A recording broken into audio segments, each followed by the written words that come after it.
Good morning, good morning, good morning. I just came from the gym, so let me make this quick video. It won't be lengthy.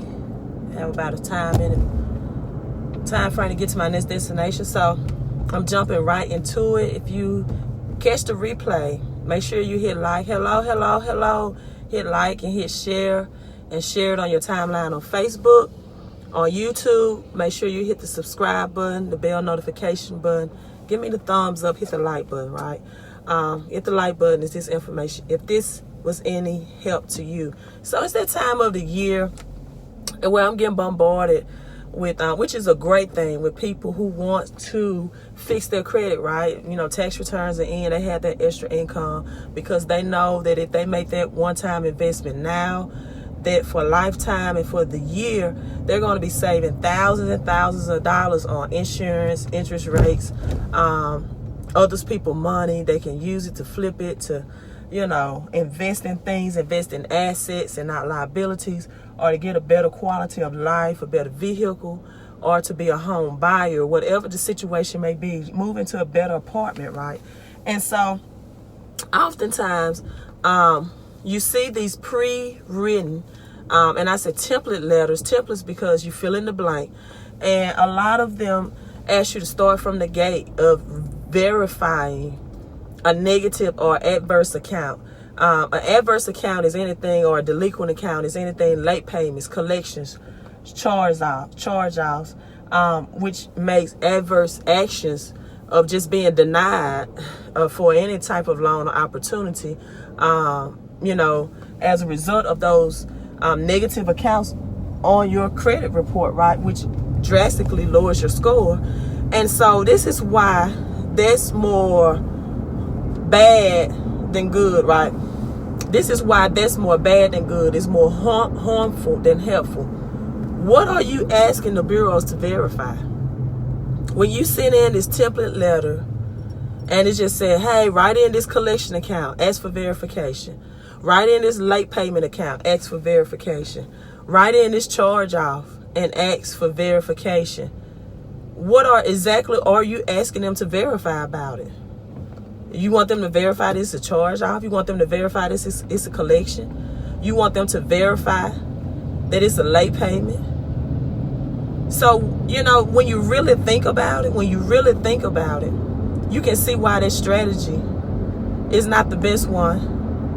And it doesn't work, and it often lowers your score because now you've rebooted. What a lot of people do is just take every negative account ever listed, ever on their credit score, right? And they put it in, they write it in, and now a negative account that may be dormant for years, you've reactivated the activity and brought life to it and attention to the bureaus, and now it can be recalculated to the algorithm. Now, do some people have charge off? I tell people to only dispute negative items within the last 2 years of the, dispute is not the word I want to use, challenge.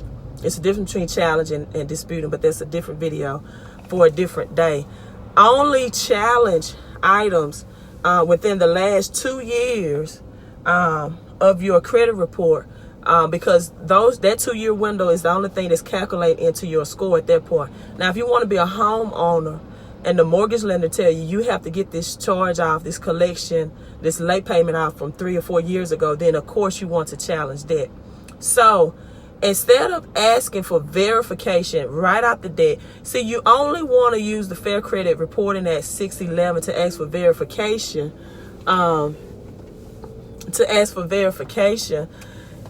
If the account, once you ask for it, was it reported accurately, which I call challenging? Was this account reported the accurate way? Do you have the proper documentation in your file to report this account, to support that you're saying it is what you say it is? And then you have to use the language of the law and tell them what you want them to do as a result. Okay, you are reporting, for example, this late payment on my credit report, right? you're reporting this late payment on my credit report. I want you to prove that you are accurately and correctly reporting this late payment by producing the documentation of evidence that you have in your file, which they should have, showing the physical evidence that I was late. What type of documentation would you want to produce? The account transactions, the dates the payment was made, what type of payment form was made. Was it physical checks? Was it electronic payment? The history of your payment history. Produce this evidence to me that you have it in your file and it's reporting correctly, right? And if you can't produce it, this is what I want done as a result. I'm telling you, I've seen so many people try to use these template pre-written letters, just drastically destroyed their credit score, dropped it even lower, and now they come to me for a credit help and a credit fix, right? And so I'm being proactive and not reactive and telling people don't use them. I mean, you don't have, and at this point, people don't even understand that even your addresses and alias names reporting has to be reported correctly on your credit report, right? Because one means of verification is that they match negative accounts to the address that you were living at and produce the accounts at that time. So if that collection bill came in the mail at your mother's address and you was living with your mother at that time, and if you ask for verification from the gate, they look at that address that you were living at your mother's house, that the bill collector or debt collector mailed that collection letter to, and I say, oh yeah, see, the address is on your file, so that collection is verified. So the very thing you want to do is get a clean sweep, and this also boosts your credit score of all addresses and all names reported.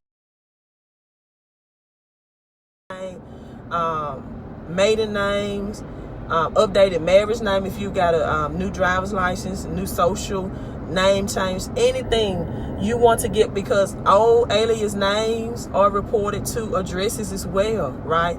I mean, it's connected to negative counts as well as addresses.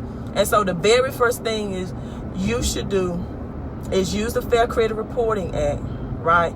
And the electronic federal codes to ensure that report was accurately, and they supposed to, according to Fair Credit Reporting Act 607B, they're supposed to ensure that maximum possible accuracy was done to report that account, to place that account on your credit report. And there should be documentation in their files to support that. You're not asking for any type of verification, right? Because if you have those old addresses, older names, and other means that they legally have to verify your account, then that's going to re-age some things. It's going to prolong the process. And then you've not even asked them what you want them to do once it's verified. Okay, so we verified. We have they have 𝒢𝒾𝓋𝑒, electronic system means of verification, where it doesn't touch a human hands 99.9% of the time. So if they verified it, you haven't even given them instructions. A lot of times people say, oh, just promptly delete this. But a lot of times you don't want them to delete. You shouldn't want them to delete. If you have good payment history, for example, on a late payment, and you're showing 2 or 3 days, 2 or 3 months, 30 days late, why delete their entire history of good payment, right? Why not just ask them to modify and update the 30-day late to show paid as agreed, never late? Now you keep their entire history, their entire trade line of positive payment. But so your only options to the Bureau should not be to delete accounts, right? It should be to modify and to update to show this, to show that I paid as agreed, on time, never late. So you can have that clean slate across the board. There are some things you just want a deletion off of, like charge-offs, collections, and things. And so there's a different strategy, but everything should start with accuracy and reporting rights to see hey, do you all have what you're supposed to have to place this and put this on my credit file? So, hey, I'm signing off. Hope this helped you. It's morning, Queen of Credit. Have a great day. Make sure you hit the like button. If you're on Facebook, hit share. And YouTube, hit the subscribe button and the bell notification next to that.